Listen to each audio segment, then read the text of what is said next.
Hey up, it's Steve from the Old Yorkshire Geek, and welcome to my midweek live news roundup. Not that many articles this week, or this middle of the week. Must be a slow news week, even though we've had New York Comic Con, but never mind. What are we going to say? We're live on YouTube, and yes, Windgrace is there. News, says Windgrace. Hang on. I'm going to the comments. There we go. News! Well, it's not really news. It's just articles I've seen that have just caught my eye. So over the last couple of days. Anyway, we're live on YouTube. We're live on Rumble. I hope. Yes, we are, and we're live on Twitch. Yes, we're live on Twitch. Right, off we jolly well go. I'll just share that. Twitch does me head in. I say you can't share it until it's actually streaming. Dead weird. Right. Hey, okay, olds. Yes, not news, olds. Well, they are new, the newish. But anyway. Right, before we start, don't forget, where are we? Like and subscribe, share the videos, drop a comment, hit the notification bell if you're subscribed already. As I said, we're live on YouTube, Rumble and Twitch. Later on, I'll upload them to Spotify, Amazon Music Podcasts, and Google Podcasts. I think on Spotify now you get the videos, but I don't think you do on Amazon or Google Podcasts. That's just audio. I'm also on Facebook, X, and Instagram. Links are in the description, as are links to my 2 books. They're down there. They're underneath a pile of DVDs, Blu-rays. Mercury Rapids, a light-hearted sci-fi action adventure, and the other one, Silent Predator, a short horror novella about big cats eating people in North Yorkshire. They're on Kindle, Amazon, Kindle, and paperback. Give them a whirl if you want to. If you don't, fair enough. Right, news. Let's get on with it. Make myself titchy tiny. Splodosh. Full screen this baby. Right, and off we go. There we are. Matthew Vaughn teases upcoming kick-ass reboot and gives Kingsman 3 update. I can't remember if I've seen Kingsman 2 or The Kingsman. Or is there another? I don't know. I think I've only seen the first one. I've actually got it up there somewhere. I can see it. I've got a box set of DVDs with the first and the second one. Is it Golden Circle or something like that? And I don't think I've seen that one. I can't actually remember. Josh Temple's here. What's going on, everyone? The news is what's going on. Right. Kingsman and Kick-Ass. Right, off we go. The Hollywood writers' strike may be over. Go away, video. There we go. And you and all. Oh, you can't get. Oh, yes, I can. There we go. The Hollywood writers' strike may be over, but the actors' labour was spelled incorrectly because you're Americans. Struggle continues. While no members of the star-studded cast of Argylle, which includes Henry Cavill, Bryce Dallas Howard, Sam Rockwell, Bryan Cranston, and Ariana DeBose. Why do they get links and Bryan Cranston and Ariana DeBose don't know? We're able to make New York Comic Con's Saturday panel about the upcoming spy film. Its director, Matthew Vaughn, did show up to look back on his 20-year career, unveil exclusive footage from Argylle, and also tease other projects on the horizon. Windress says, I've only seen The Kingsman. I figured you would have watched it since it has that Rasputin song you love, does it? I don't know. I get mixed up with them because there's Kingsman, which is the first one, and then there's Kingsman Golden Circle, or whatever the hell they call it. Then is it The Kingsman, which is set during the First World War or leading up to it or something, isn't there? Which I've not seen, but I can't remember if I've seen the Golden Circle one. Can't remember. And is there going to be another one? So that'd be the 4th one then, wouldn't it? So is there another The Kingsman that comes after, The Kingsman? I don't know.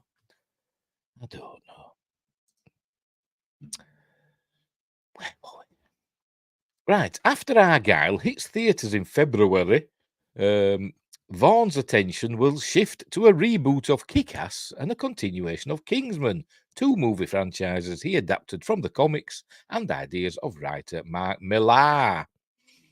So it's interesting that he's doing a reboot of Kick-Ass. Interesting. It's usually other people do reboots, don't they? But anyway, it was good with Kick-Ass. I liked Kick-Ass and the second one as well. Kick-Ass changed people's perception of what a superhero film is. We're doing it again, Vaughn said during the panel. None of the other characters from the other Kick-Ass are in it, though. None of the apart from Kick-Ass, right?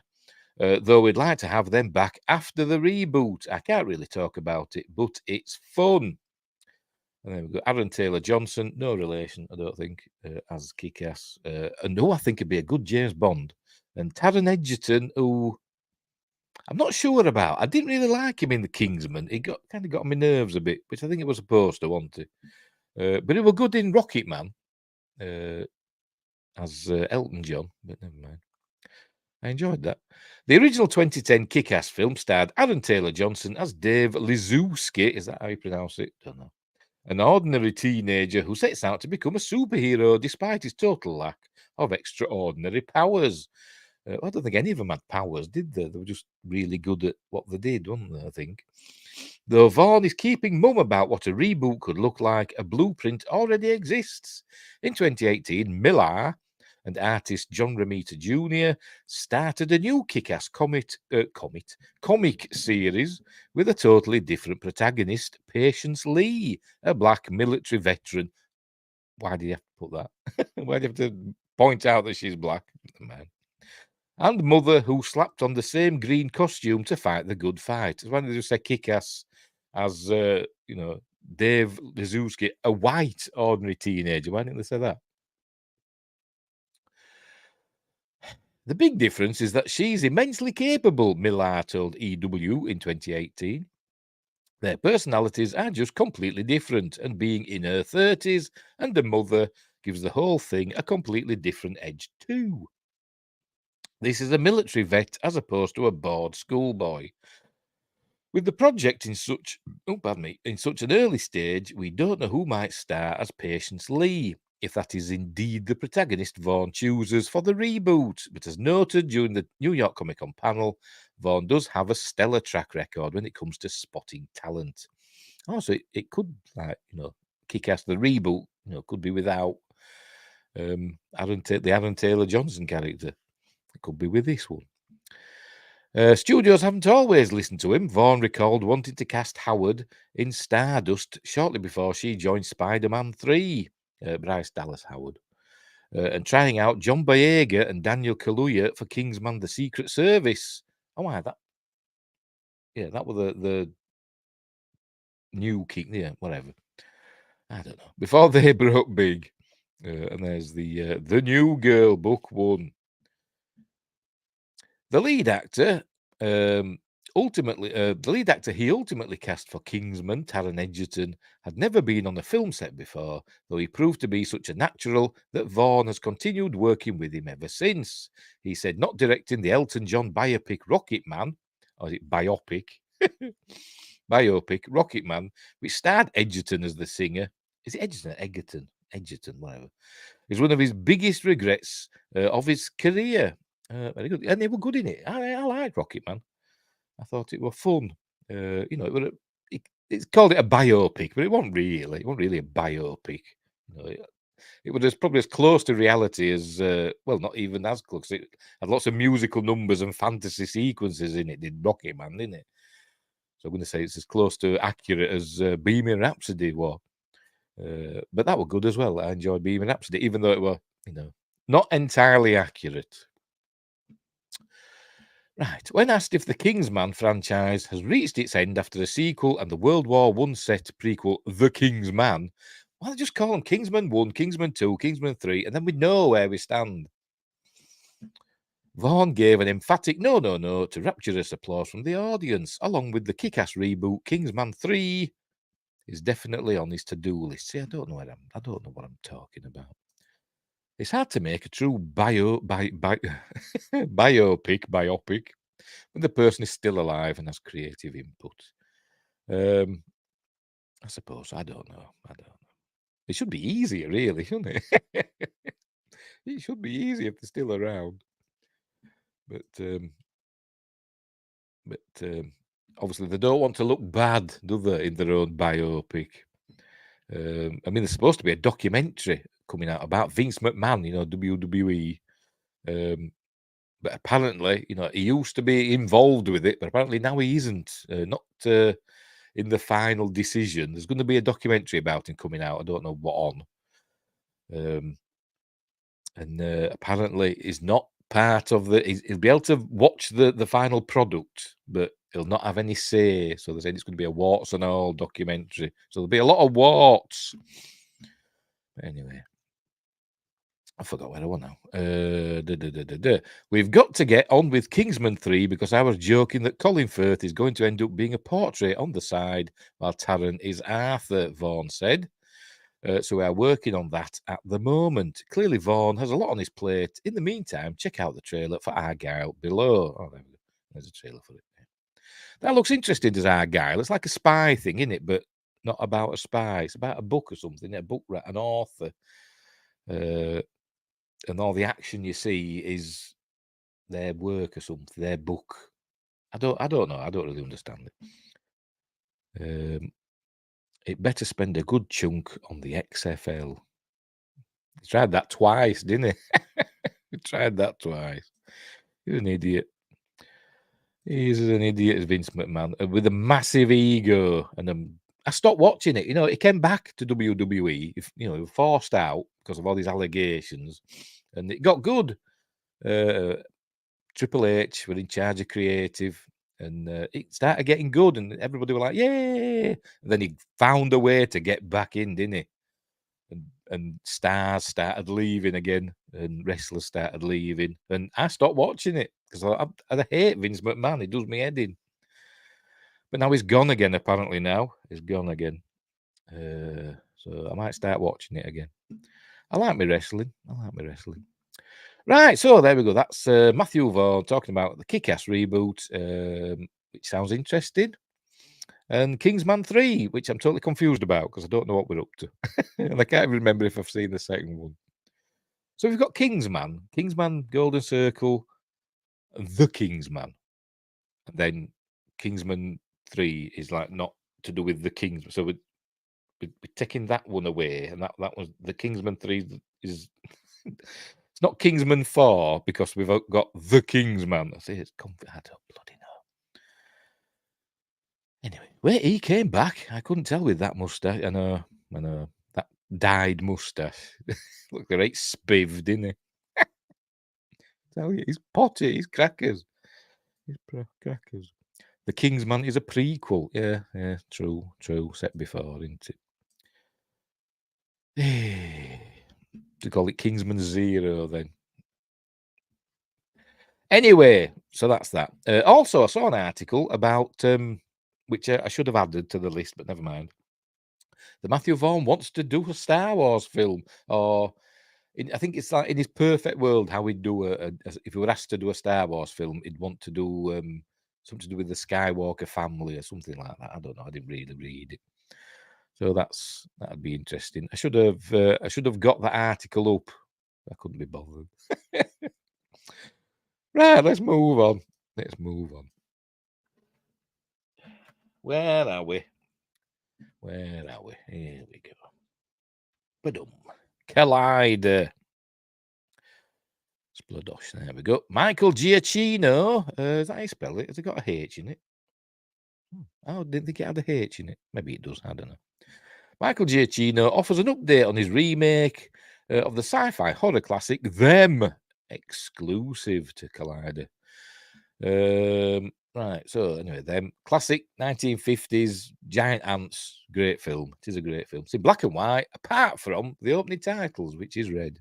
Why did they just make the film in colour then? Don't know. But it is a cool film, and it's got Leonard Nimoy in it. Briefly. Right, Michael Giacchino's career, I'm sure it didn't have a H in it, it must have, has evolved in surprising ways. After becoming one of the world's most respected composers, last year he tried his hand at directing and helmed the much appreciated, but not by me, Werewolf by Night. I wasn't a fan of it. And apparently it's coming out in colour, isn't it? Oh, it says here in a minute. A standalone Marvel special that recently got a re-release, now in colour. Oh, so it must be on Disney Plus in colour now. I wasn't a fan of it. I don't know. There was something about it that I don't know. It got on my nerves, and maybe it's because it was in black and white, and I was thinking they're just trying to make it look moody and atmospheric in black and white when that's not really the point, is it? Anyway, never mind. And I didn't like it, so there. But everybody else loved it, and I said in my, I don't think I did a review. I can't actually remember. Maybe I did. I don't know. That he should stick to composing. But anyway, sticking with his directing, so he's doing them. Now Giacchino hopes to jump into directing a full-length feature with his highly anticipated remake of Them. Giacchino spoke to Collider's editor-in-chief, Steve Frosty Weintraub, probably because you actually like the movies it was homaging. Well, yeah, I suppose. Got a collection of them up there on DVD. Some of them, not all of them. The old Universals, they're great. Forgot what I want now. Steve Frosty Weintraub, during a Q&A following our recent screening of Werewolf by Night in colour. It's supposed to have a U in it, colour. I know, Americans. And the composer turned director revealed how he got involved in Them. You've got to say it like that, and it's got an exclamation mark. Them! You got to go for it. Instead of coming up with a pitch to sell Warner Brothers on why they should remake the movie, Giacchino was asked what he wanted to do, and this remake is what came to his mind. They were like, "Well, what would interest you?" And I was like, "Well, you know what?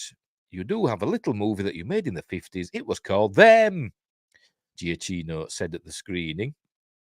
I was like, I was like, yeah, I really think there's a fun take to be had with that. And they were just like, okay, let's do it. Let's make it. He sees the themes of the 1954 movie as extremely timely.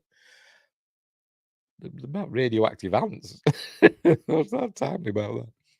Them was a film in the 1950s about giant ants. It was sort of discussing the oncoming nuclear age that we found ourselves in and were woefully unprepared for as human beings. And so I thought there's so much going on in the world that was clearly a lesson that we didn't learn as humans. And it feels like it's a story that could be told again today with a lot of the shit that's going on in the world. I love that movie dearly. It's a very special film. What's he talking about? That's going on in the world. What does it mean? Elaborate, Michael. Maybe he does. And there's a still from it. It'd have been good. The ant models were good and cool and stuff like that, but it'd have been better if they did like stop motion. Got like Ray Harryhausen or Willis O'Brien or one of the others in to do stop motion. It'd have been cool. Or maybe it just made them look goofy. I don't know, but it was still cool. And that sound that they made, all that. Anyway. Giacchino also added that he intends to keep the name Them because it feels wrong not to keep it. He also revealed that they had a screenwriter in mind with a nearly completed deal in the books before the strike started. Thankfully, the WGA landed a historic new contract so Giacchino can resume the search. So anyway, the development we're in right now, we're about to find our writer, so it's not even been written. We were about to make the deal, and then the writer's strike happened, he said. So that went on pause, and we waited for 140 whatever days it was. So now we're just starting up again. The original Them was directed by Gordon Douglas in Like Flint. I don't know if I've seen that one. I've seen Our Man Flint with James Coburn. I don't know if I've seen In Like Flint, which was the sequel, wasn't it? And it was nominated at the Oscars for Best Special Effects. Of course, it was a completely different era, but the remake still has the potential to wow us in that department. Considering that movie is about giant ants, the remake could be weird and even scary enough to stand out and resonate with audiences, and it certainly will be a title worth checking out. Blah, blah, blah, blah, blah. And there's the trailer for the original Them. But I wonder how they'd do it. Would it be like genetically engineered ants or something? You know, something to do with cloning or something, or would there be AI ants, artificial intelligent ants, robot ants? I don't know. I don't know. They haven't even written it. Maybe he's got an idea of what he wants to do. But anyway. So there we go.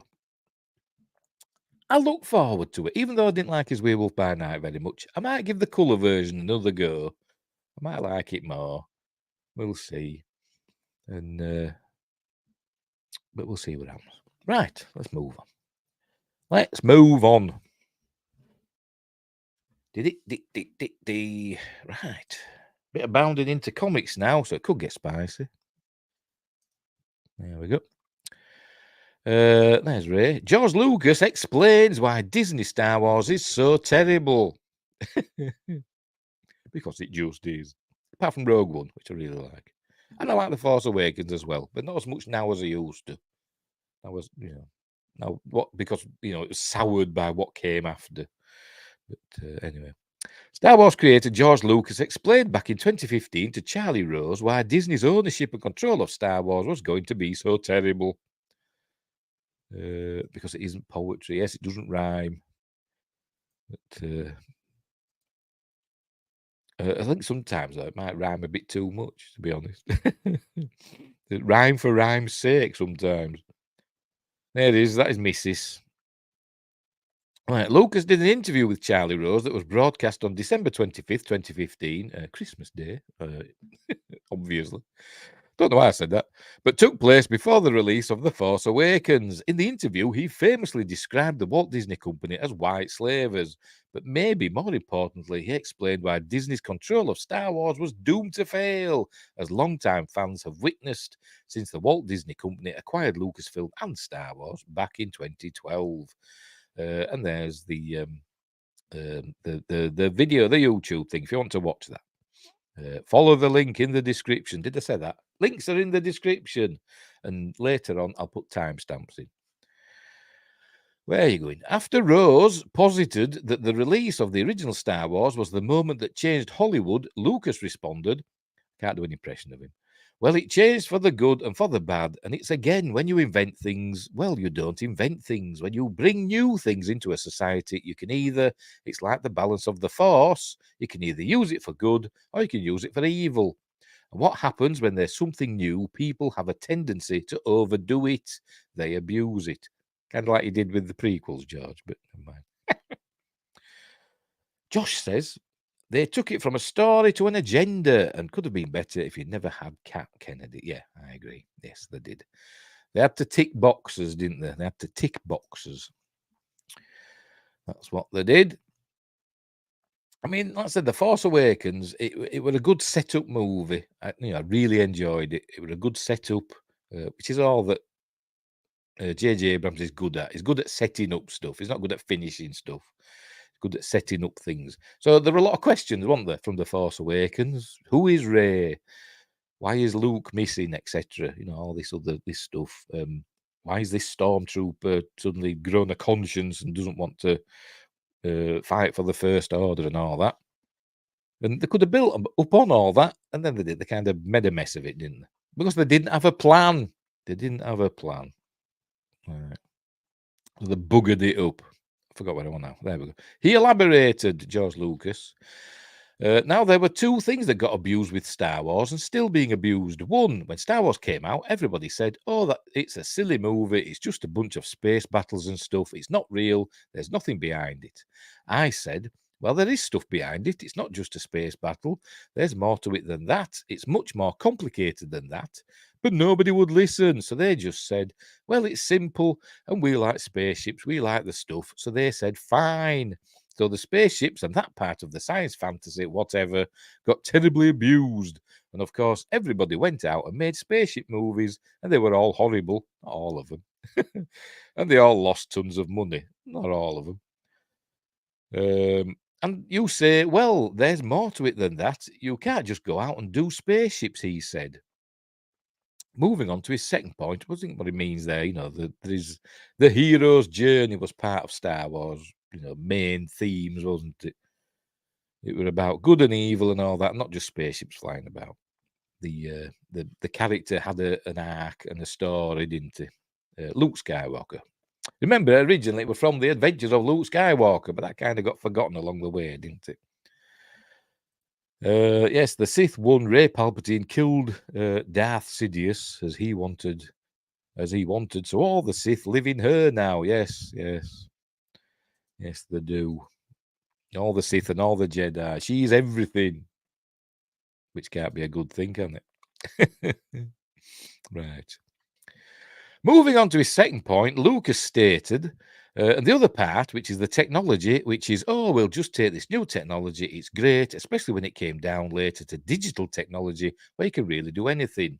Because originally, with the original trilogy, and I suppose also with the prequel trilogy, each of his films did move, the technology along, didn't it? Obviously, the original Star Wars moved along.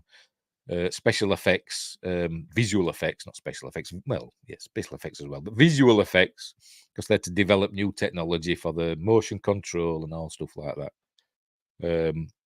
And with each film, they improved upon it, didn't they? But it was still kind of old-fashioned movie making. It was still essentially in-camera stuff, wasn't it?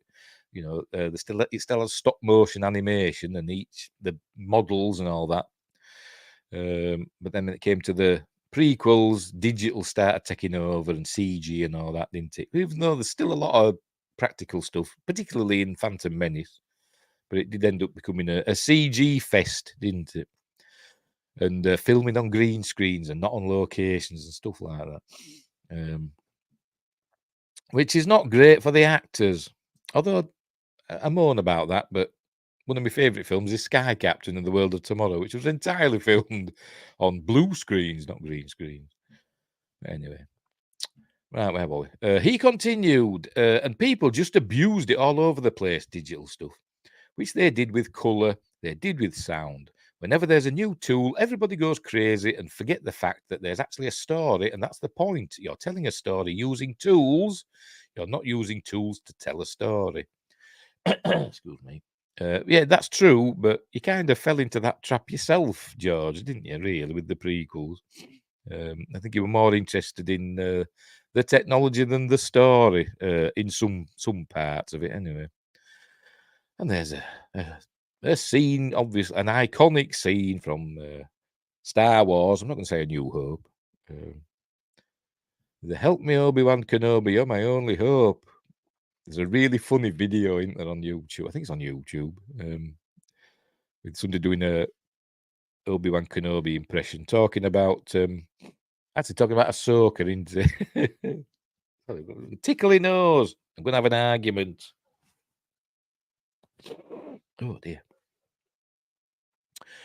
Right, Lucas went on to make a third point. The other thing that got abused, naturally, in a capitalist society, especially in an American point of view, which is the studios and everything said, well, wow, we can make a lot of money. This is a license to kill, and they did it. I'm not sure what he means there. They always want to make money, don't they? But he made money, didn't he? I mean, the Star Wars, the original trilogy, they were essentially independent films, weren't they? Just distributed by Fox, 20th Century Fox. But Lucas, funded, financed the films himself, didn't he? And almost bankrupted himself, particularly with Empire. Anyway, and of course, the only way you can really do that is not take chances. Only do something that's proven. We have to remember Star Wars came from nowhere. American Graffiti came from nowhere. There was nothing like it. Now, if you do anything that is not a sequel or not a TV series, or doesn't look like one, they won't do it. They say, we want something new. That's the downside of Star Wars, and it really shows an enormous lack of imagination and fear of creativity on the part of an industry. It's basically just saying that, because of the success of Star Wars, everybody basically just copied it. So after Star Wars came out, you got a slew of imitations, didn't you? Like Star Crash, Battle Beyond the Stars, all that. Even the series, Star Trek Phase 2, but because of the success of Star Wars, they decided to make the motion picture instead. Right. Lucas elaborated on that point. Oh, obviously, you got Battlestar Galactica as well on TV, but also in cinemas as well, the movie version, which I really like. Lucas elaborated on that point. I mean, corporations are not known for, maybe not Silicon Valley, but the old institutions, they're known for being risk averse. And movies are not risk averse. Every single movie is a risk, a big risk. It all depends, doesn't it? It all depends on the movie. The movie business is exactly like professional gambling, except you hire the gambler, usually some crazy kid with long hair who's like, I don't get this guy at all. You give him $100 million and you say, go to the tables and come back with $500 million. That is a risk, he asserted. That's what it's like now, though, isn't it? Movies. I mean, back when Star Wars were made, that had a relatively low budget, didn't it? The first one, like $9 million or something like that. It's not to be sniffed at back then, but it wasn't a massive budgeted film. I mean, Star Trek, the motion picture, which came out only a couple of years later, had a budget of something like $26 million, I think, something like that, or £26 million. I can't remember. Hang on, let me check. Star Trek, the motion picture yet. Actually, there's two numbers there. We'll go for the high one, $44 million. So it might have been £26 million then. Which at the time it was the most expensive film ever made. The previous one being Cleopatra from 1960. But yeah, so even though it was still several $1 million, it wasn't like a massive gamble for the studio. But these days it is, isn't it? Particularly with Disney and Warner Brothers spending like $300 million and more on films. We've come to learn that some of these films, I think even The Force Awakens, they said ended up costing $500 million. And luckily it made $2 billion at the box office. Luckily. But they're losing a lot of money on films these days. Films aren't earning their budgets back because, people aren't going to the cinema like they used to. Apparently, not a lot anyway. You get the odd film, that does well. The Spider-Man, No Way Home, etc. Barbie and Oppenheimer, they've done well, haven't they? But, for the most part, particularly superhero films and science fiction, isn't doing as well at the moment as a rule.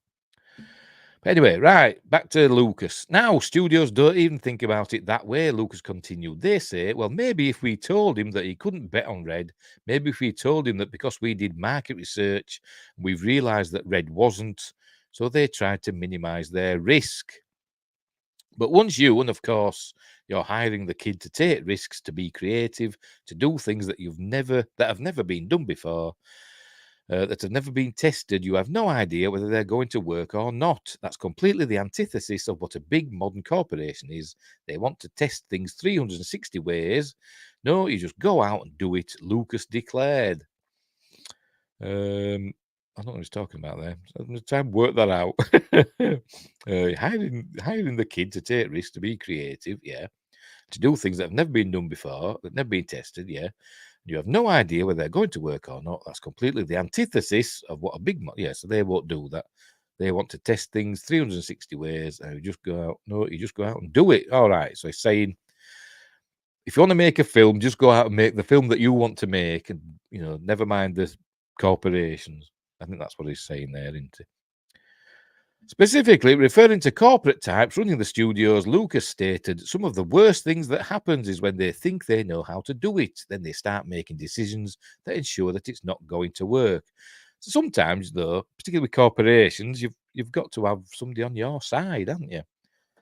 Somebody who backs your vision, like Lucas had with Alan Ladd Jr., who threatened to resign, didn't he? Because they wanted to pull the plug on Star Wars, and he threatened to resign. Said it's the greatest film ever made. And so he stuck up for him. And then I think Alan Ladd Jr. left the company, didn't he? By the time Empire came round, and they wanted to pull the plug again on his film. And he had nobody to stick up for him then. But luckily, he got his film made. He got Empire made. Lucas were going to criticise the market research. By the way, speaking of risk taking and stuff like that. Usually, we're talking about like big blockbuster sci-fi films and stuff like that here, costing hundreds of millions of pounds and dollars. But usually a safe bet is horror films, aren't they? But even they're starting to sneak up budget-wise. You can make a horror film, relatively cheaply. Even these days, you have companies like Blumhouse, who were famous, weren't they, for never making a film over $5 million or something like that. Obviously, that's changed now as the company's grown.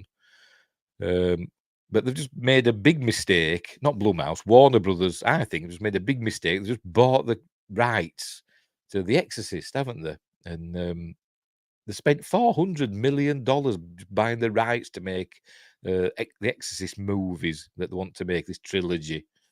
And they've just got The Exorcist Believer out now, which is, everybody says it's rubbish. I've not seen it.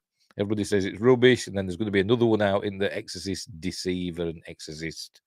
I don't know what the last one's going to be called. Receiver. I don't know. But although each of those films is going to be like, I don't know, probably $30 to $50 million each, which is a lot for a horror film, and particularly from Blumhouse, but they've got, that's a Warner Brothers money behind them. There was that initial outlay of $400 million, and I can't see him making that back, to be honest. It's a baffling thing. Why? 400...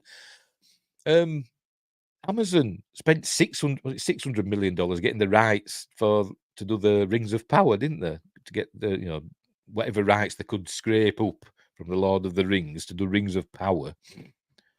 And they're going to lose money over that. But that's that Exorcist deal, $400 million. It's a lot of money, is that? It's something dodgy going on there. Money laundering or something.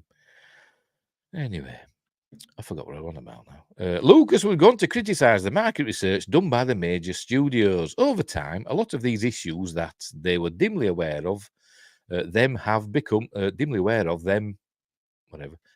institutionalized. Now they know that movie will do. Now they know that movie will do well in France. This movie will do well in Denmark. This movie you can't do in Asia. And they've got their markets. They know how much of the share they get.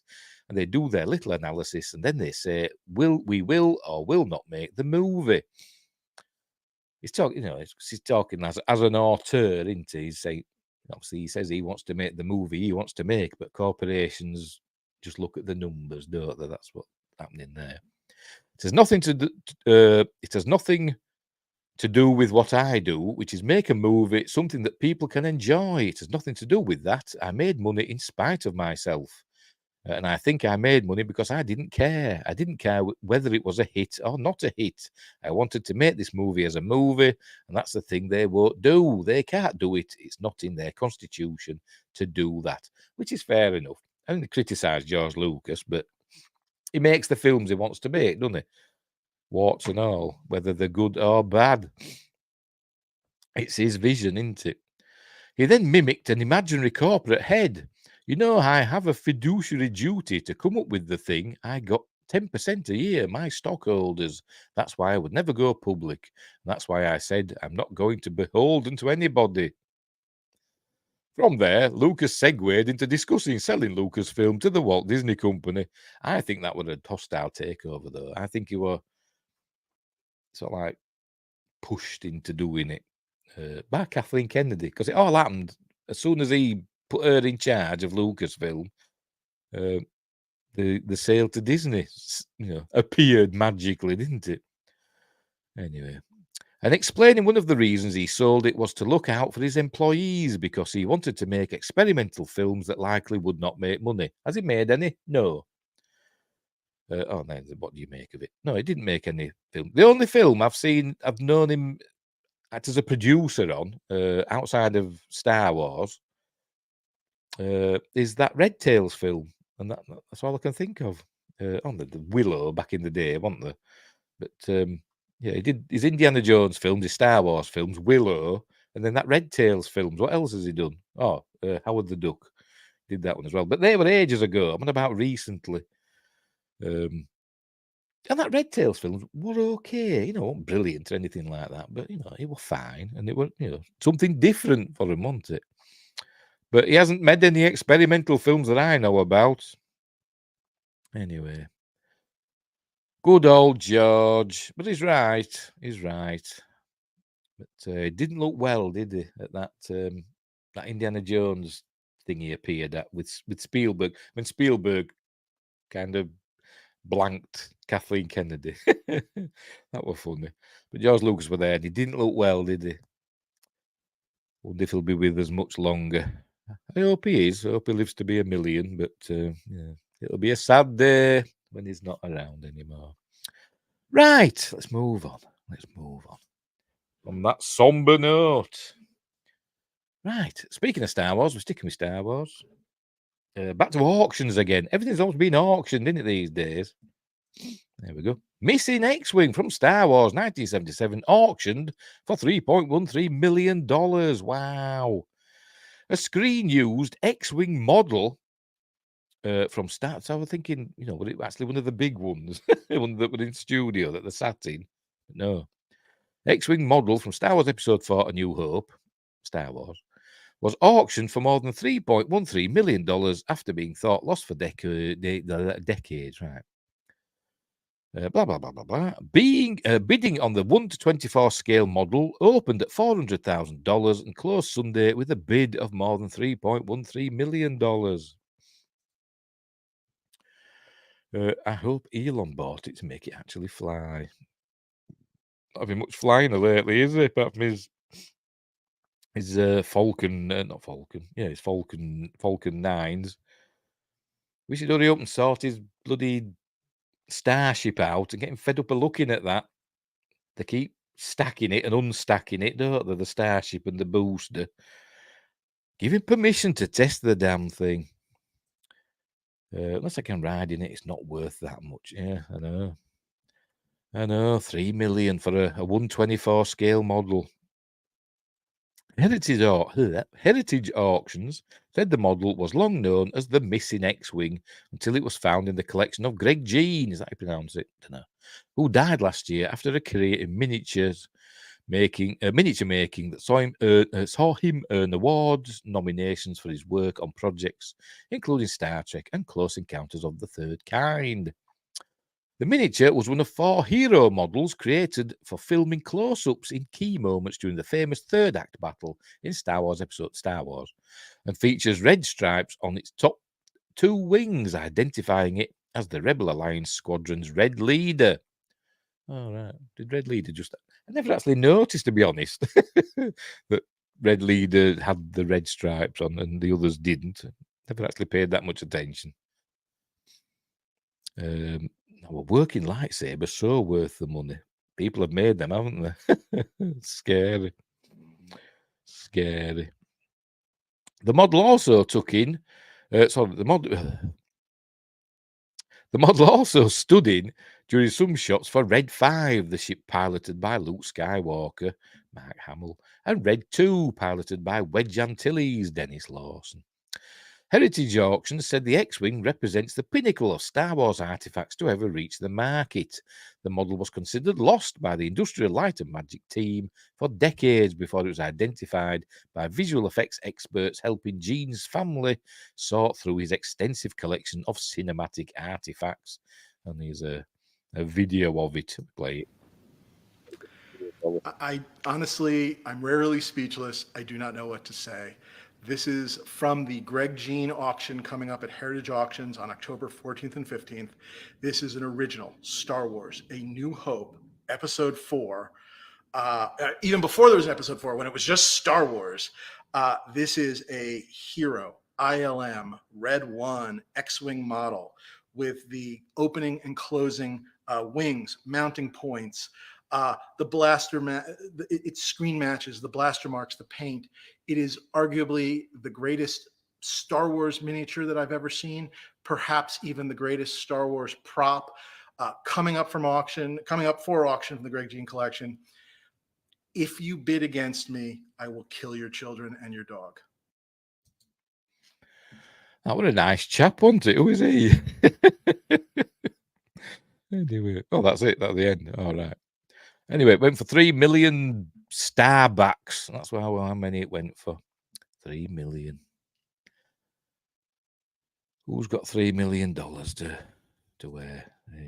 He has that Wrath of Khan jacket I want so bad in the back too. Yeah, I noticed that. I noticed that.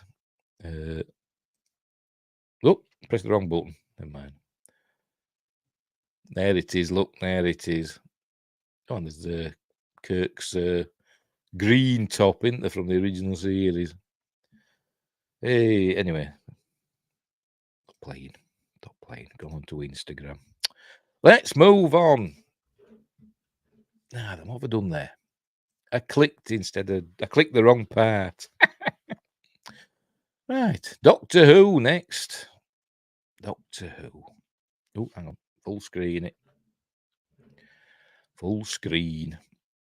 This is an interesting story because I had a quick scan to see what it was about because the headline interested me. Why the BBC doesn't have the rights to the first Doctor Who episode. By the way, it's been all over the news as this today. Lots of different articles about it, but this one will do.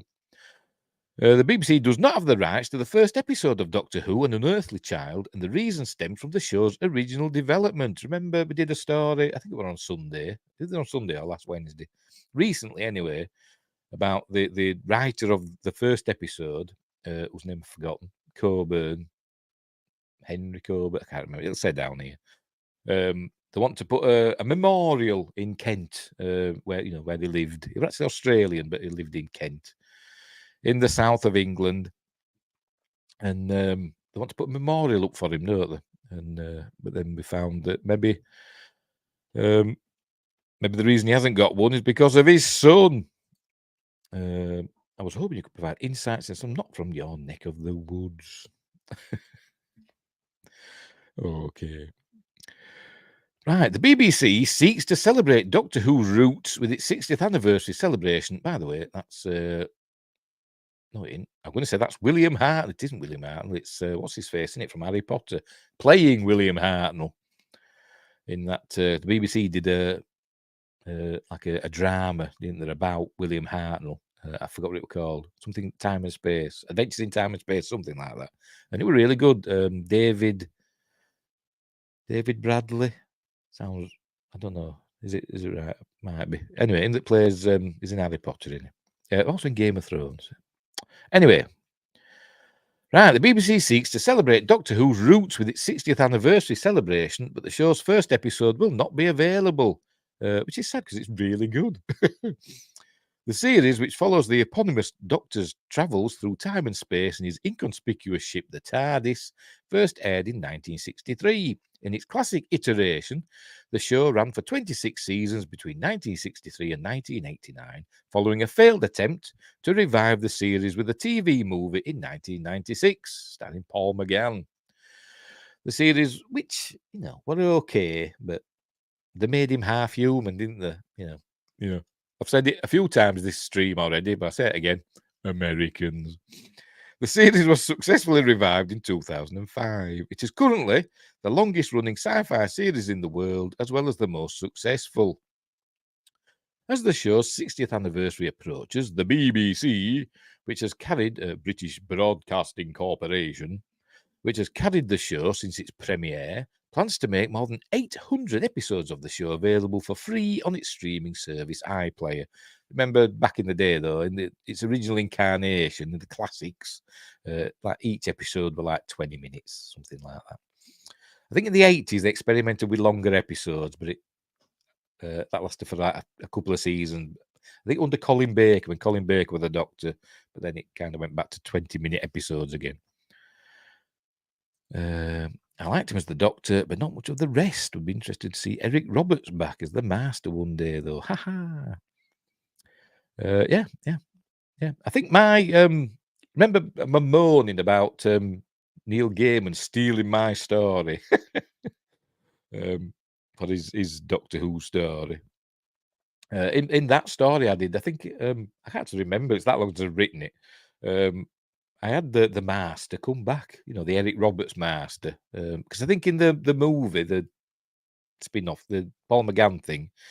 He got like trapped in the TARDIS sort of thing, the heart of the TARDIS. So I think I had him come back somehow. But I can't remember how. Anyway, where were we? However, the very first episode, An Unearthly Child, will not be featured in the collection. The reason for the very first Doctor Who episode missing from the BBC is tied to rights issues that stem from the show's original development under head of drama Sidney Newman and screenwriter Anthony Coburn. Not Henry. Where did I get Henry from? I don't know. Anthony Coburn. Right. Oh, and there's William Hartnell. Well, he wasn't that old, apparently. I think he was in his 50s or something when he started, but he looked older, didn't he? While the BBC plans to go ahead with making 800 plus episodes of Doctor Who available via iPlayer, they have run into a roadblock for the first 4 episodes of the show. The episodes were written by Anthony Coburn, a staff writer for the BBC who came aboard Doctor Who during the early stages of the show's development. Coburn wrote the original 4-episode arc, including the first ever episode, An Unearthly Child, but he's not the credited creator of the show, nor was he successful at writing further televised episodes of the series. So we did that about it, didn't we, last time? He wrote another story, but that never got filmed. So he just did the first one, the pilot, essentially. Right. Nevertheless, Coburn held the trademark on the first 4 episodes until his death in 2013, at which point it was eventually transferred to his son, Steph. Following the BBC's announcement, Steph Coburn took to Twitter/X to announce that he had rejected the BBC's offer to relicense the episodes, which he calls a pittance. It's the BBC. In the thread, he asserts that his rejection is primarily motivated by vengeance against the BBC, whom he claims registered my desperately ill father's IP as their trademark. He also refers to the episodes as leverage, however you pronounce it, which he desires to use to get other Anthony Coburn projects made, including one of which I was a significant part. And there's the Twitter thing. What does it say? A while back, I cancelled the BBC's license to show or use in any way my late father's 4 first ever Doctor Who episodes, comprising the Tribe of Gum. Now they offer me a pittance to relicense them. I sent them my counter offer instead. Let's see how much they want them. Right. This recent public dispute is not the first time Steph Coburn has raised grievances with the BBC. In 2013, when the IP rights, intellectual property, well, in case you didn't know, when the IP rights were first passed on to him, Steph Coburn challenged the BBC for breach of copyright pertaining to ownership of the Doctor's time machine, the TARDIS. The claim coincided with the 50th anniversary of Doctor Who, an event the BBC celebrated with a TV movie dramatising the creation of the series, titled An Adventure in Space and Time. I were close, wasn't I? Steph Coburn was incensed with the dramatisation, focused on key Doctor Who figures Sidney Newman, Verity Lambert, William Hartnell, and Waris Hussein, and not his father, via The Independent. It is widely acknowledged that Anthony Coburn did indeed conceive the idea that the Doctor's vessel should resemble a police box and be bigger on the inside. However, Coburn himself had no problem with the series using his idea. What's more, in the words of intellectual property attorneys McLachlan and Donaldson, if Anthony Coburn was employed by the BBC and the idea was developed in the course of that employment, then unless his contract stated otherwise, the copyright would automatically belong to the BBC. So that's interesting, isn't it? I mean, I remember I used to work at a computer company, that in the contract for that, it said, if I did anything in my own time or created anything of any matter about anything whatsoever, if I invented something or created something, that would belong to the company. So good job back then. I wasn't very creative, innit? But anyway. But you'd have thought, if he's a staff writer by the, working for the BBC, anything he writes you'd think would belong to the BBC, wouldn't you? But obviously his son doesn't see it that way. While Steph Coburn initially claimed a desire to see his father receive public recognition, it eventually materialised that he sought financial restitution for every use of the TARDIS. The BBC looked into the complaint, but it seems that Steph Coburn did not receive the outcome he wanted, further explaining his current antipathy for the institution. They'll find some money from somewhere. They'll get some Disney money off for him, won't they? That's what they'll do. They'll back a truck up and buy him out. Or send the boys round to do him in. Steph Coburn's heated exchange with the BBC culminated with the BBC rejecting his counter-offer and resolving not to show Anthony Coburn's first 4 episodes in their iPlayer collection. However, there are other places to watch the new and classic Doctor Who, including the first ever episode. The entire classic run is available on the streaming service BritBox, which stocks a vast library of classic British content, but Coburn's episodes may not be up forever. They're kicking off again. In his thread, Steph Coburn states that the BritBox license for the episodes will not be renewed when they expire. If this happens, Doctor Who's first season will only be available to purchase online or on DVD. Sounds to me he's getting greedy.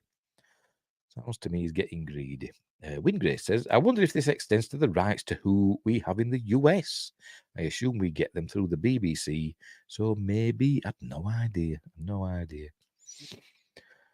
It may do. I don't know. Are the old? I don't know if the old Doctor Who's classic Who's are available in the US.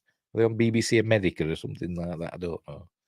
Will they be on Disney Plus when start showing Doctor Who on Disney Plus? I don't know. I don't know. Is that it? Yes, that's it. Right. So it does. It sounds to me like this Steph Coburn. It sounds he's getting greedy. But or maybe he's just angry that his dad never got the recognition he deserved, which happens often, doesn't it, in the entertainment industry? But anyway, so hopefully they'll resolve it and we can see the Unearthly Child on the iPlayer, because I don't subscribe to BritBox. Too many streaming services, and at least the iPlayer's free. But anyway, there we go. The classic Doctor Who's on Pluto for free right now. I watched some this weekend. Pieces of the 3 Doctors and Spearhead from Space, or something like that, etc. Yep. All right. So is an Unearthly Child on Pluto? I don't know. I don't think it's on Pluto in the UK. Let's check, Pluto TV, because that's free, isn't it? Pluto. I don't think Doctor Who was on it. Over here. Pluto TV. Drop in, watch free. Yes, go away, accept. Now then, can I search? I bet it's not in. It'll be because it's on BritBox, isn't it? It won't be on. No Doctor Who on British Pluto. Who? Never mind. I just said that. Right. Anyway, so there we go. So we can't watch An Unearthly Child on the iPlayer in November, which is a shame. But let's move on.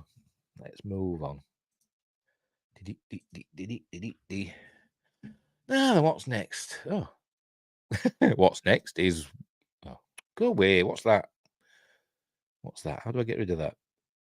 Something's popped up on the page that we're looking at. How do I get rid of that? Maybe if I hit escape. No, that's not got rid of it. There's a pop-up. Come on, have an account, become an insider, and there's no little X to get rid of it. And I'm not bloody signing up. I can't see an X anywhere to get rid of it. Maybe if I just click on it. No, I'm not signing up. Click on learn more. See if that's made it go away. Nope. Oh, looks like we're not going to look at. Let's refresh it. There we go. Refresh the page. That's made it pop up. Might have to get through this quick before that box reappears. Oh, it's reappeared again. Can I click that? Cancel anytime? No. Never mind then. Right. I'll refresh the page again. And we'll try again. No, it's not going to pop up, is it? I think we'll have to miss this one out because it's not going to let us read it. Unbelievable. It was about AI. And I'll refresh again. And yeah, it was about AI in Hollywood. They want a super long article. I don't know why that keeps popping up.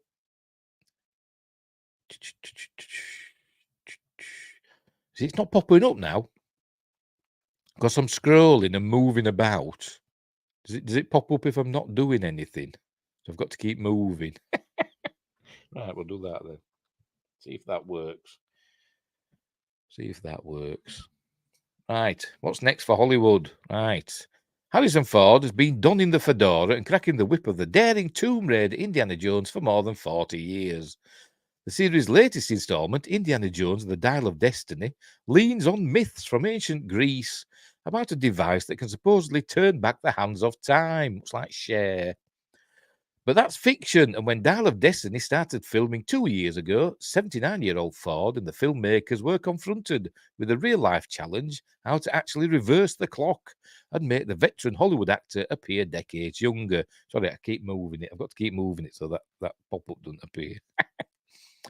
Movie makers have confronted the conundrum of how to convincingly look younger before. In the past, pulling it off meant employing wonky solutions that left a lot to be desired by visual effects specialists, but that's rapidly changing, according to Rob Bredow, Chief Creative Officer of Industrial Light and Magic, who was named in October to Insider's inaugural AI 100 list, recognizing 100 transformational voices in the artificial intelligence community. To make Ford look like a sprightly, more youthful version of himself, producers on Dial of Destiny employed a special camera to shoot the indie star's every move. Bredow told Insider, with the aid of generative artificial intelligence, the studio employed a face-swapping procedure in VFX that spared Ford from having dozens of small markers applied to his face. Although I think we did see like behind-the-scenes things with him dots on his face. A typical hallmark of the de-aging process. The result, Indiana Jones suddenly looked generations younger and slightly plasticky.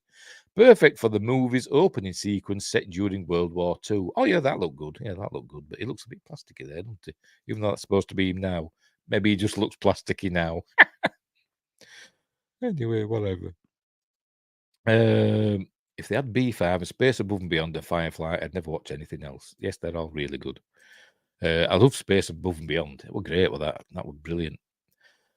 One season, and then it were gone. And it was amazing. It ended on a cliffhanger as well.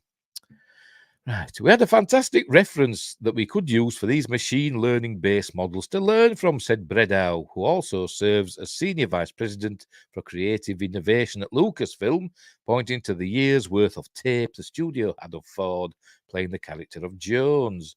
The quality of the work has gotten better, but also minimizing the impact of the performer and the camera crews and the rest of the team on set has been a real area of innovation for us and helped us move a lot faster.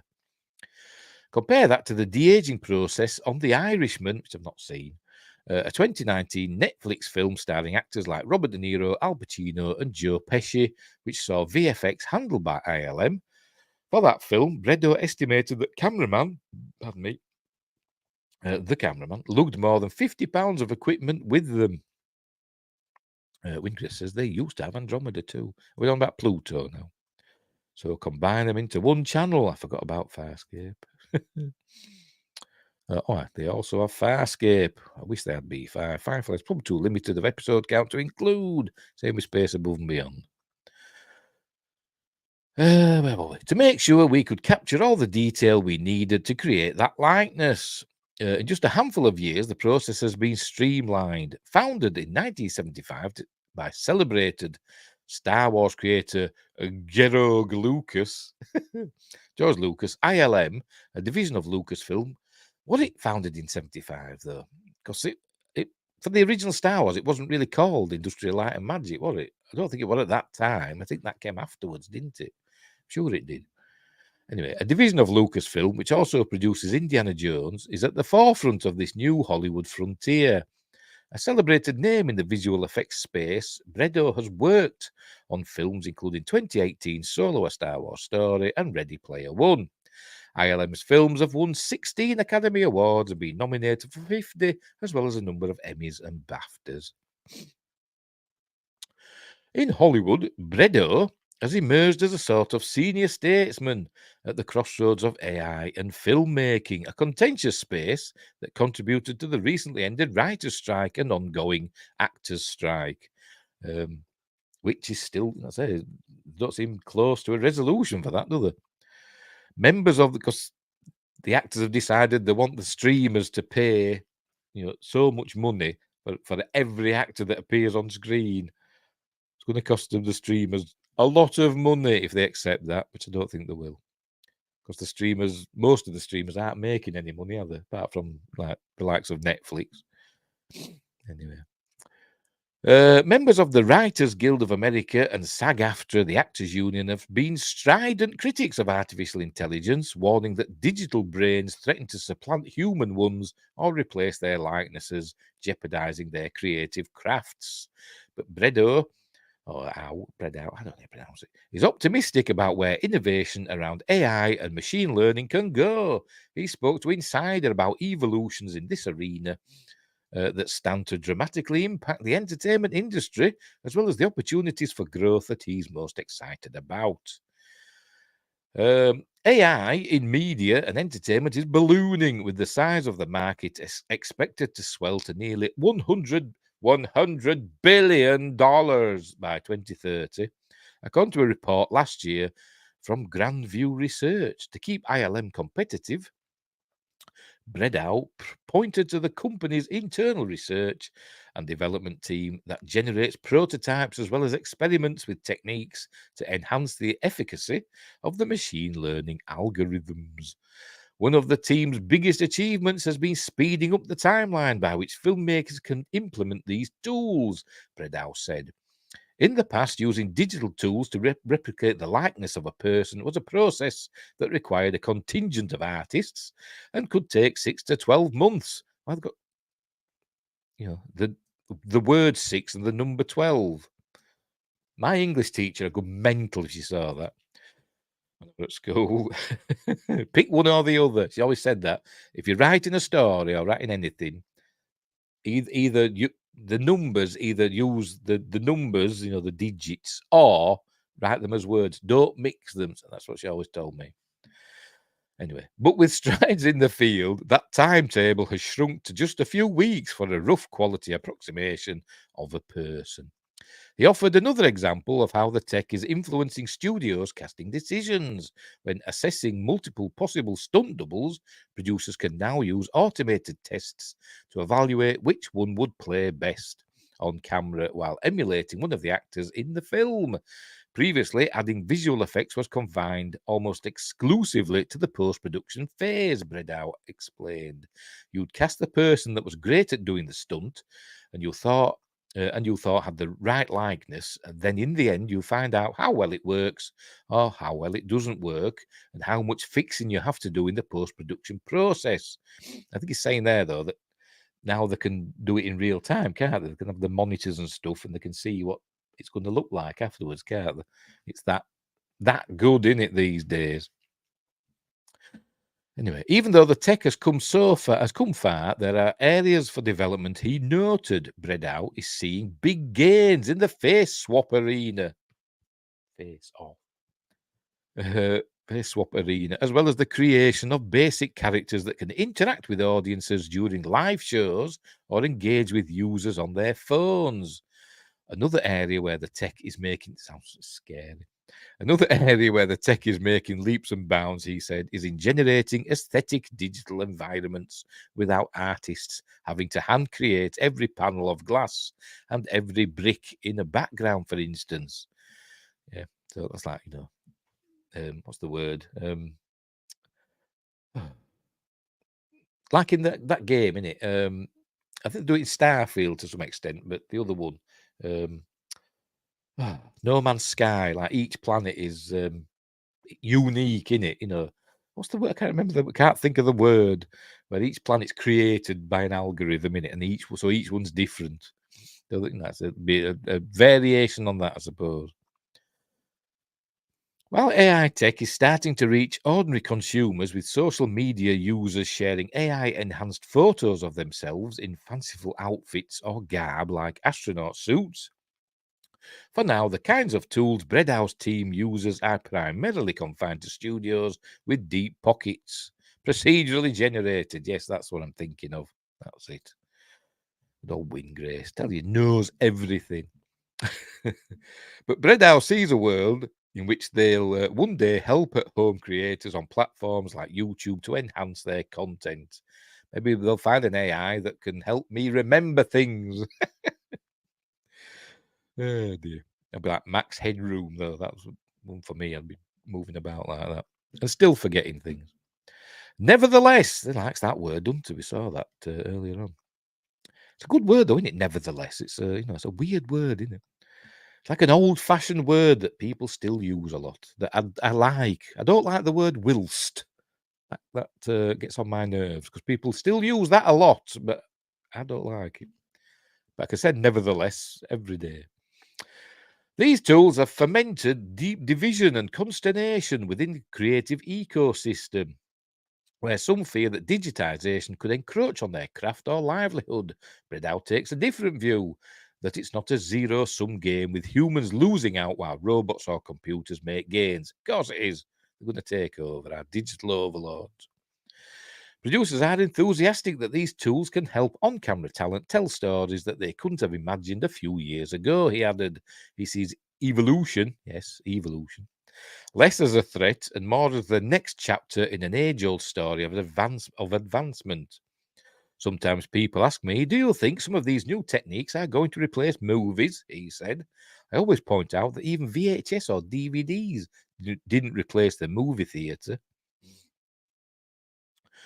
Yeah, but people still had to make VHSs and DVDs. You know, they weren't making themselves, were they?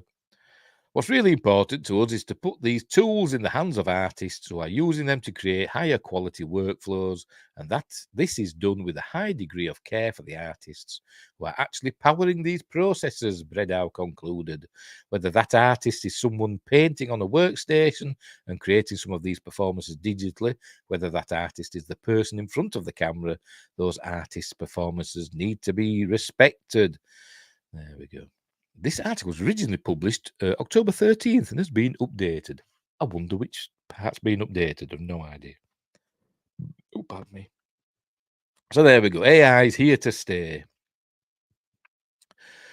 But I can see it being, I'd say, it can be scary, can AI, but, you know, I suppose doing stuff like this, you know, where it can, like, as I said, procedurally generate, let's say, make somebody younger without having to do, you know, lots of jiggery pokery, or for backgrounds and stuff like that, or cities. You know, you could create a cityscape procedurally. You know, it's interesting there, but I don't know. I don't know though. I still want to see matte paintings. I like matte painting, somebody painted on some glass or whatever. You know, even though it might not be perfect, you know that somebody's taken the time. They haven't just said, "Do me a city, enter." I know it's not that simple, but it's getting there, isn't it? Anyway, AI it'll be the end of us all. Just ask Shadiversity. He loves it. Anyway, right. Star Wars. The new book reveals the moment that doomed modern Star Wars. Cancelled TV shows in Disney's moment of triumph. And there's Mando. Excuse me. From the episodic adventures of The Mandalorian to Ahsoka's extragalactic saga, television has become a cornerstone of Star Wars. Yeah, it's no longer a film, a movie, a theatrical franchise, is it? It's TV now. Anyway.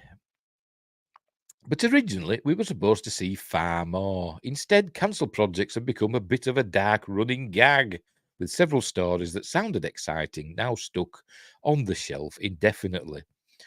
It's common for projects to not work out, and fans wouldn't be so disappointed about mothballed Star Wars projects were it not for one fateful day in Disney history, December 10th, 2020. Disney's Investor Day showed off all the projects Disney had in development, but set expectations way, way too high. Speaking of stuff that got cancelled, what were I watching? I was watching something yesterday. I can't remember what it was. But it showed a clip from remember Star Wars Underworld, the series that George Lucas were going to create, and apparently they had 50 scripts written, ready to go, and they'd actually done some test footage and all that, showing like Coruscant, the underworld of Coruscant, and it looked amazing. And I was like, why didn't they make that? And will we ever see these 50 scripts? Why did they put them online so people can read them? But that never happened, did it? I can't remember what I saw it on now. I don't know if it were on YouTube or on something else I was watching. I can't remember. Right, anyway, in Joanna Robinson's new book, MCU, The Reign of Marvel Studios, it's revealed that Marvel Studios president Kevin Feige and Lucasfilm president Kathleen Kennedy were pressured into announcing projects before they were ready. But she kind of does it anyway now. Leading to ideas that would have otherwise just fizzled without the public's knowledge getting shoved into the spotlight. Of all the Lucasfilm projects announced on Investor Day, only a handful actually happened as described. The Mandalorian Season 3, despite Season 2 then being in progress, the panel teased a Season 3 release on Christmas Day 2021. That window was taken by the Book of Boba Fett, which was bloody awful, and the Mandalorian Season 3, which wasn't great, wouldn't be released until spring 2023. Andor, one of Star Wars' most well-thought-out shows, Andor went into a 2-season, 24-episode production run and hit its 2022 Season 1 release window to huge acclaim, but not huge viewing numbers. I really liked Andor. I thought it were good. But I'm sure originally it was supposed to be 5 seasons. I'm sure they said that first it was going to be, each season was going to be a year leading up to Rogue One. But now they've squished it down to 2 seasons. Rangers of the New Republic announced as an expansion of the Mandoverse. This Cara Dune-centered spin-off was teased in The Mandalorian Season 2, but was shelved after Gina Carano. She didn't get herself fired, got herself fired for spewing hate speech. No, she didn't. She got herself, well, she didn't get herself fired. She got fired. She didn't get fired, technically. She didn't get her contract renewed because she posted something on Instagram and maybe on Twitter as well that people misinterpreted. But her co-stars, Pedro Pascal and all that, them posting hate speech, genuine hate speech, saying half of the American population, were followers of the swastika. Didn't get them fired, did it? No, it didn't. Don't get me started. I nearly clicked X on this then and went on to the next article when they said that, because they just don't know what they're talking about. Anyway, she's better off out of it now, doing her own thing. Although that film, Terror on the Prairie, were all right, but it wasn't brilliant, was it? She's not a leading lady, but she'll get better. Anyway, Ahsoka was given no release date and arrived in August 2023. The Bad Batch, the animated Star Wars spin-off, made it to Disney Plus in 2021 as announced, and its 3rd and final season is now in production. Obi-Wan Kenobi, after one of the most famously beleaguered productions in Star Wars history, Obi-Wan Kenobi and Hayden Christensen's return were announced. There's the list. That never arrived, did it? Rangers of the New Republic and Lando we still not got, and that A Droid Show we still not got. Willow lasted a season and then is no longer around. The Acolyte allegedly still coming. Rogue Squadron's never happening. Although I saw something yesterday or the day before suggesting that Rogue Squadron might have another chance at coming back. And there's also an article today I saw, but I didn't include that. I was going to include it, but it was behind a paywall. It was on a website that's, you've got to subscribe to pay for. So I couldn't get to that. That the Star Cruise, the Galactic Star Cruise that's just shut down, they're thinking about maybe rejigging it and reopening it again. But anyway, we'll see. I don't know if that's possible because it was supposed to be a tax write-off, and they've got to wait so long, haven't they? So maybe they'll do that. Star Wars Visions, the animated anthology, now has 2 seasons under its belt, so this one went as planned. I didn't like them. So I didn't watch them all. Lando, despite being announced in 2020, there's still no sign of Lando entering production. It's since shifted from a series to a film, and Stephen and Donald Glover have taken over production from Dear White People's Justin Simeon. I don't think it'll happen. A Droid Story, this animated film was supposed to... Oh, a film, I thought it was going to be a series. Was supposed to follow R2-D2 and C-3PO on a big adventure, but there hasn't been an update since 2021. Rogue Squadron, despite a flashy intro video featuring director Patty Jenkins, who I think she's hot, I do, in a flight suit, her big Star Wars debut was soon backburned, i.e. cancelled. Although maybe it will come back. And The Acolyte, 3 years after this prequel series was announced, production has wrapped, but there's no release date beyond the 2024 window. And I think it'll be rubbish, to be honest. The amount of shows Star Wars did manage to churn out is still impressive, even if their quality has varied wildly. And the best show, which I think Andor, nobody watched, and I'm surprised it's getting a season 2, to be completely honest. But reality pales compared to Disney's dream, which included everything from animated adventures to big budget movies.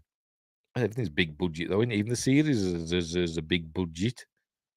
The Andor, something like $250 million.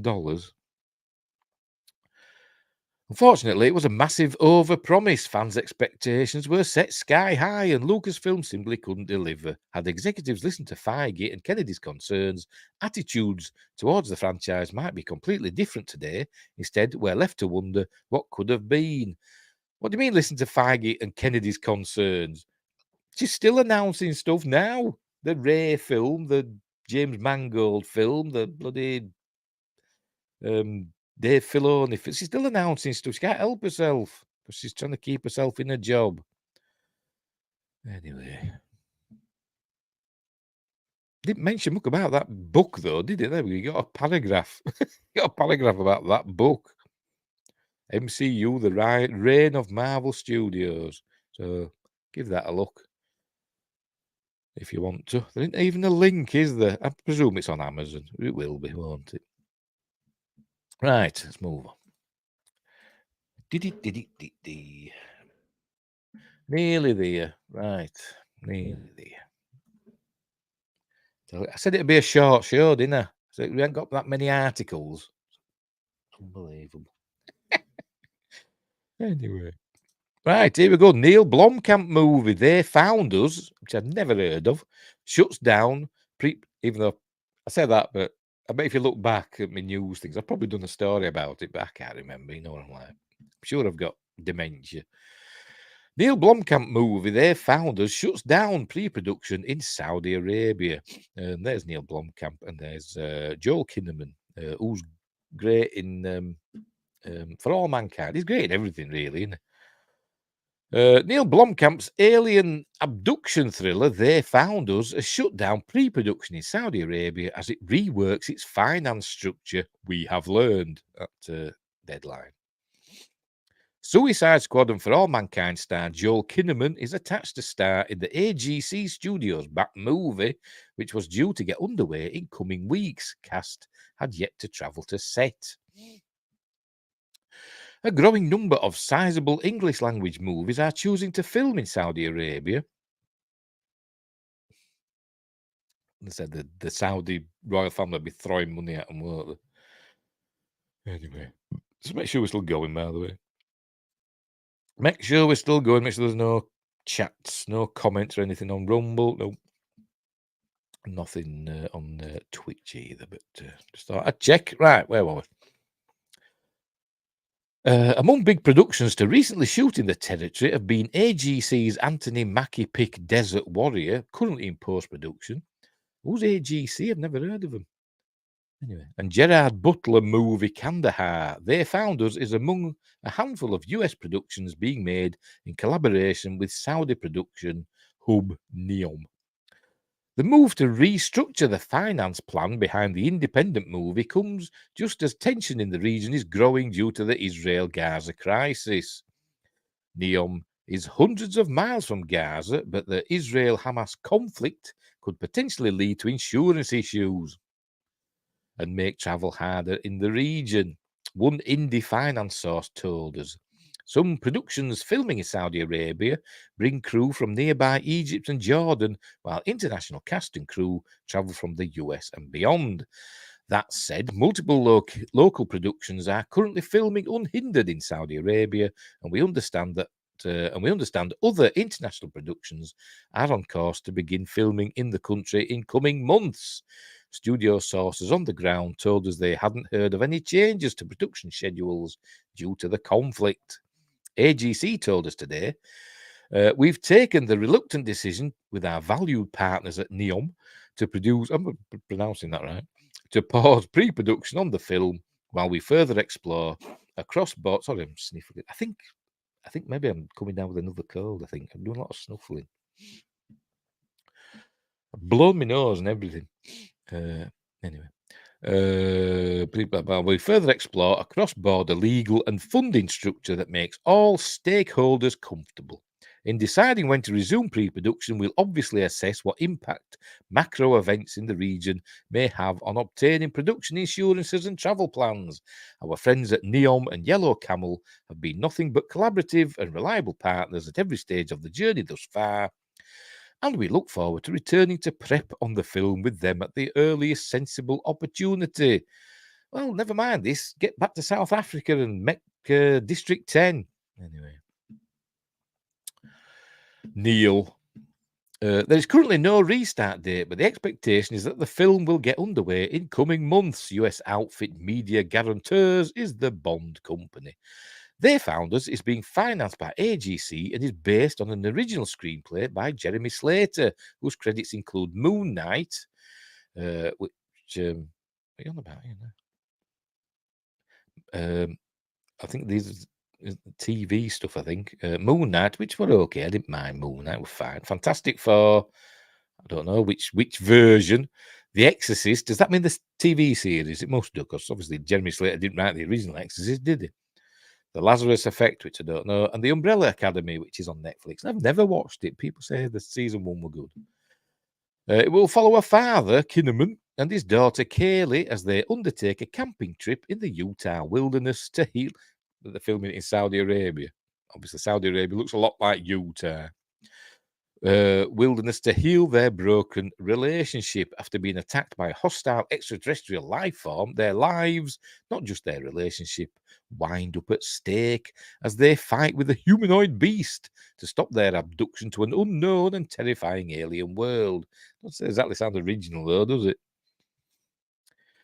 Windgress says Umbrella Academy had some good moments. I've never got round to watching it. Let's say I know it's on Netflix, so I should really give it a whirl, shouldn't I? I know that is it season 1, maybe season 2 as well. I don't know. Had oh, I forgot the name now. You know, oh god, never mind. The actress that became an actor. You know what I mean? And they didn't mention it, did they? Just something that happened between seasons. Oh, what do they call it? You know what I mean? Oh, it's gone. Wick Godfrey and Marty Bowen are producing for Temple Hill Entertainment. Blah blah blah blah blah blah blah blah blah blah. Oscar-nominated South African writer, director, and producer Blomkamp is best known for sci-fi drama District 9, in which aliens were also front and centre. Get on with District 10. The police droid-centered Chappie, which I really liked, and the Matt Damon-led Elysian, which I also really liked. He most recently helmed Sony's film Gran Turismo, which I've not seen, but people say it's quite good. But get on and make District 10, like you promised you were going to do. Yes, that's it. Yes, Ellen Page, and now she's Elliot Page, isn't she? He, whatever. They did mention it in the show in the last season. All right. But I don't know because I've not seen it, but I heard it were like, they didn't mention it much. It were kind of glossed over. But I don't know because I've not seen it. That's just what I heard. If that's wrong, then fair enough. Right, let's move on. Right, one more, and then it's time for a scary video. Right. Isaac Asimov played a small but memorable part in Star Wars history. And there's the shot from the end of Empire Strikes Back. I've always wondered about this part here. Are we looking at a solar system with a protoplanetary disk, or are they supposed to be looking at the Star Wars galaxy from outside? I don't know. Me and my mates sort of like wondered about it. Isaac Asimov is considered one of the biggest science fiction minds of the 20th century, along with authors like Robert A. Heinlein and Arthur C. Clarke. He wrote hundreds of books, including his highly influential Robot and Foundation series. These shaped many of the sci-fi stories of today, establishing familiar tropes like the Galactic Empire and robots being programmed to be unable to harm humans. They say he came up with his 3 laws of robotics, didn't he? And kind of everybody kind of thought that they were a rule, that was the rule for all robots, but it isn't, is it? But anyway, books like Dune and The Hitchhiker's Guide to the Galaxy owe a lot to Asimov, as do movies like Star Wars. And yet Asimov wasn't exactly the biggest sci-fi fan out there, at least not in TV and film. In an interview with the LA Times in 1988, Asimov simply described the Star Trek films Planet of the Apes and Back to the Future as decent. Asimov even wrote an essay for TV Guide that criticised Star Trek and its take on science, though he would later become a proper fan, praising the show at conventions. Still, I saw him in an interview on YouTube, actually, recently, last few days, where he were on about Star Wars. Maybe whoever wrote this article saw the same thing. Still, there was one science fiction movie Asimov did seem to really enjoy and approve of: Star Wars. In the Star Wars, The Making of Return of the Jedi book, author John Philip Peacher revealed that during a preview screening of The Empire Strikes Back in New York, Dr. Asimov stood up from his seat and shouted, "Start Part 3," across the packed auditorium. And I suppose everybody laughed. Asimov recounted that moment during an appearance on the David Letterman show. Yes, that's what I saw. Yes, and so maybe they also saw it. It must have been trending. My voice is going. Oh, crikey. At the time, Lucas was talking about making 9 total movies. Yes, I remember those days. And Asimov lamented to Letterman, "At the rate they're going, they'll do the last few after I'm dead, which doesn't strike me as fair." What's that? Is that from Foundation? Yeah, it must be from Foundation, that. I saw season 1, thought, well, it were okay. I haven't seen season 2 because I don't subscribe to Apple TV anymore. Sadly, he was right, as Asimov passed away in 1992 at age 72. I've got a video, a VHS somewhere. It's over there somewhere. Like a Voyage Through the Solar System or something like that. He hosts it, and they use a lot of footage from like Voyager and Pioneer and other space probes, along with animations to look at the planets. And at the time, it was amazing. Probably looks really dated now, but it was cool. And he hosts it, and he keeps saying, "Follow me, gentle traveler, as we explore the solar system," but in an American accent. Anyway, this means he died before even the first of the prequels was released, long before the last of the initially planned 9 movies was released. Despite the enormous success of The Empire Strikes Back, itself a big risk. Yes, they almost pulled the plug on it, didn't they? It would take Lucas over 15 years to make the next film in the saga once Return of the Jedi came out. When Asimov died, the future of Star Wars was uncertain. There were no movies on the near horizon, and the big stories were happening in print like Timothy Zahn's Heir to the Empire, and yet the renowned sci-fi author died before the last novel in the Thrawn trilogy was released. So yes, you could say it is unfair and sad. Asimov never saw pod racing become a huge thing, but that's only because it didn't. He never saw Anakin go evil and massacre children. He never saw the franchise make the jump to animation or TV in general. It is unfortunate he never got to see the promise of a galactic empire being fulfilled in Andor. I think they've been a little bit sarcastic. I think they are. Of course, Dr. Asimov also didn't live to see the monstrous adaptation of his robot series in Will Smith's I, Robot. I quite like that film. I did. I thought it was all right, that film. So maybe he's lucky. But he also missed out on seeing one of the best sci-fi shows on TV in Foundation, which does change a lot from his books, but delivers an equally spectacular story. That's it. I've not read the books. I've not read a lot of Isaac Asimov, to be honest.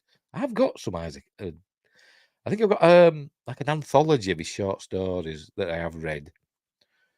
And I, Robot might be in there. Could be. But it was a long time ago. But I've not read Foundation. But season 1 were okay, but I've not seen season 2. Isaac Asimov may not have seen the end of Star Wars, and his role in the franchise's history may be small, but his work forever impacted the galaxy far, far away. Drinking game. Hey. Is Foundation that good? I've heard mixed things. Well, I liked it, but like I said, I've not read the book, so I didn't have anything to compare it to. And I quite enjoyed it. I thought we were okay. Some bits of it, it's modern storytelling, so there's obviously, they've got the message in there, haven't they? They've got to get they've got the boxes to tick, haven't they? But the story itself I thought quite interesting, and I did quite enjoy it. I'll probably watch season 2 if when the next season of what do you call it? I forgot to call it now. For All Mankind comes out, I might subscribe to Apple TV just for that, and then watch Foundation season 2. Then maybe anyway. So there we go. So there's Isaac Africa. What did they mean? Played a small but memorable part in Star Wars history. What, by him standing up and shouting "Start Part 3"? Is that what they mean? He didn't have a part in it, did he? Or maybe his influence, is George Lucas with the droids and stuff like that. It's on Apple, so I may never get a chance. So yeah, there's other ways to see things, isn't there? Yarr. Your hat's over there.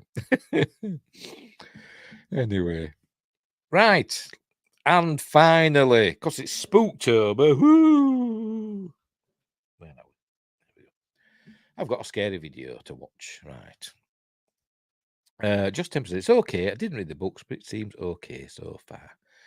I like season 1. Like I say, it's not perfect. I don't like that, but it was an interesting story, and like I say, quite impressive looking, and in scale as well. Had this a grand scale to it. So anyway, right, scary vid. Here we go. This one is from. Hang on, wait, what's it done that for?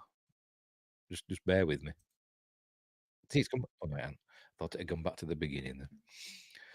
This one's from King Frostmare, one of the scary ghost people that I subscribe to on YouTube, along with like Fearsome Top 5s, Nuke's Top 5. Who else? Mind. No. I forgot to call him now. The one with the Yorkshire accent or Northern accent. Him. I forgot his name now. Him. And who else? And somebody else I subscribed to. Can't remember. Never mind. Oh, Sir Spooks, but it's been a bit hit and miss recently as Sir Spooks. Anyway, do you watch Slap Tam? Sometimes. I don't subscribe to him anymore. I kind of fell out with Slap Tam. But anyway, hang on. Still talking about Apple. Since the advent of streaming, being a swashbuckler seems like too much hassle. It is sometimes, isn't it? It is sometimes. But yes, Slaptam. I used to subscribe. I still watch them occasionally, and but sometimes they're a bit iffy.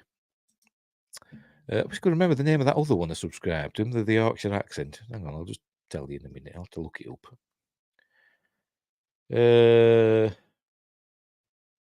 Begins with M. I think. Why they're not in alphabetical order? What you moved them? Why they're not in alphabetical order anymore? My list of subscribed is just seems random now, and I don't know why. Oh, typical. Sorry, I'm just scrolling. I'm scrolling. Sorry for the dead air.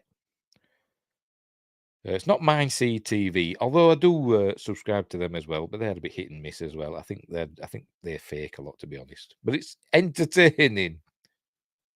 Oh, I can't find it. I can't bloody find it. It's not no, I can't remember the code now. Anyway, whatever. It don't really matter. But this was from King Frostmare. Right. Anyway, it's called Mountain Demon. Hang on. Just realized I haven't seen any videos from him since last year, I think. Slaptam. Yeah, it's still going. The YouTube sort function has been iffy. The sorting thing for me has been broken for a few days. Oh, right. So it must be them then. See if it mends itself. Then get on top of it. What was I saying? This one's called Mountain Demon, and it's not a ghost. It's some people are saying it's a demonic entity, but it could just be a goat. Make up your own mind. Right, I'll mute myself. I will put it up. There we go. And I'll mute myself, and the link's in the description if you want to watch it there, but I'll put it on here. Right, we're off. Right. Mountain Demon. The following video stems from a group of friends who set off in the middle of the night to a supposedly haunted place in the middle of the mountains. When they get there, they look at the area, and after a while, they come up with a really disturbing capture. Let's see what happened. Ahmet, Estağfirullah, Bismillahirrahmanirrahim. Sen gel yanıma otur şöyle. Gel ben duasını okuyacağım. Duasını okuyacağım bakalım. Gel. Tam benim arkamda otur. Aziz. Abi. Sen de yanımda otur. Sen okumadın değil mi başta? Yok daha okumadım. Ondan olabilir evet. Korunuyor çünkü şimdi burası. Meral bak şu taş dikleştir. Orada öyle değil.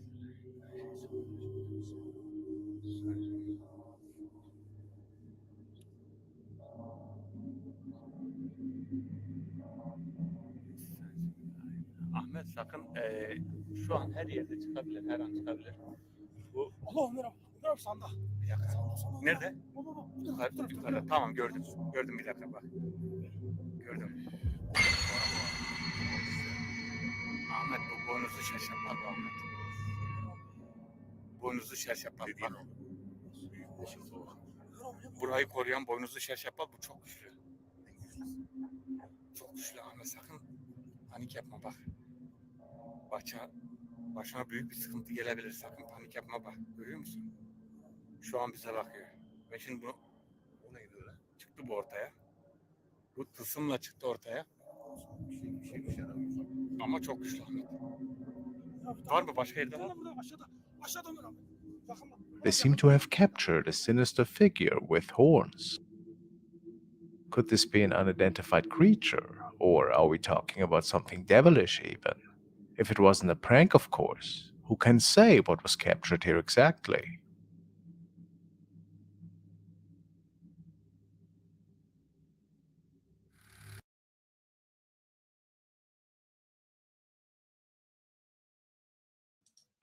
So there we go.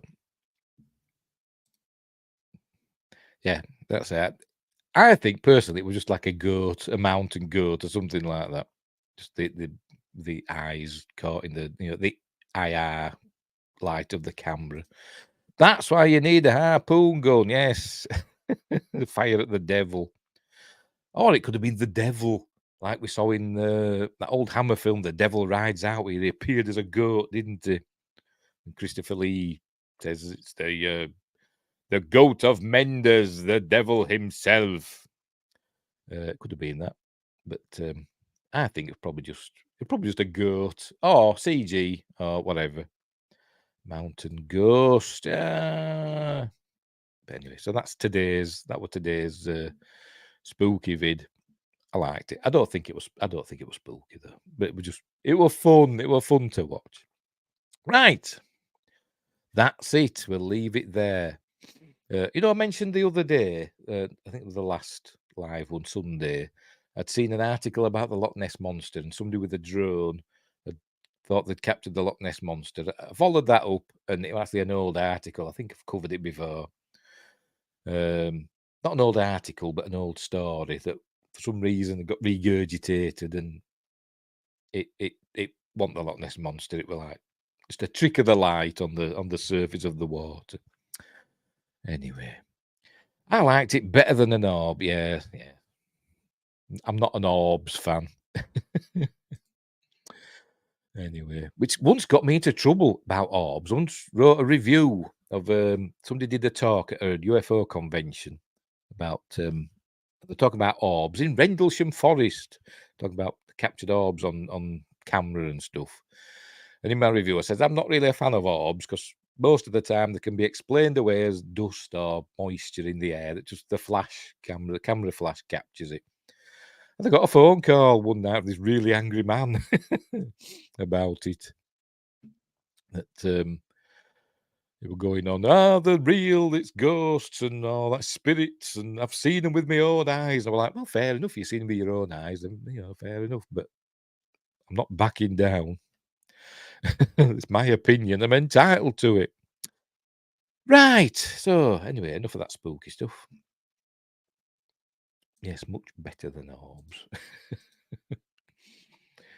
With there haven't been many really good ghost videos recently, though, that are, that make you think, oh, that's interesting. And nowadays, usually you think that's fake, But anyway. Right, so maybe some will pop up, hopefully. Right, we'll leave it there. So, thanks, Josh. Thanks, Wingrace. Is that all we had tonight? I think it is, isn't it? Yeah, which is more than enough. Because, if you weren't there in the chat, the show would be rubbish. But anyway, I'll just check, make sure there's no other chats in Rumble. No, nobody's chatted in Rumble. Right, so we'll leave it there. So what's coming up next? What day are we on? Wednesday. Friday is Appointment with Fear. Hang on. And on Friday, we're doing Splice, which is a really good film. I like it. Then there'll be the Sunday news stream, and then Monday we're doing Troll Hunter for Magnificent Mondays. And I think the Monday after, pardon me. The Friday after for Friday Appointment with Fear. Oh, right. DJ's been in there as well. Goodbye, guys. Welcome, DJ. Have you been lurking? Have you been watching behind the scenes? What was I saying? Friday, we're doing, because it's Halloween, October the 27th. I think that's next week. No. It's this week. What day are we on now? Yeah, it'll be the 20th, won't it? So next Friday, the 20th, 27th. We're having a double bill. We're doing Trick or Treat from 1986, the great heavy metal horror film, which I love, which I've got on DVD and I can't find the bugger, but I've got it on the computer anyway. And Trick or Treat, the 2007/2009, depending who you ask. Michael Dougherty's feature film debut, which is cool. It's like an anthology film, sort of. That's cool. That's what we're doing for Halloween. A double bill. I'll take a while, won't it? But never mind. And there was something else I was going to say, and I can't remember what. Never mind. Right, so we'll leave it there. So thanks, everybody. Thanks, Josh. Thanks, Wingrace. Thanks, DJ. So wherever you are, look after each other. And until next time, I'll say there.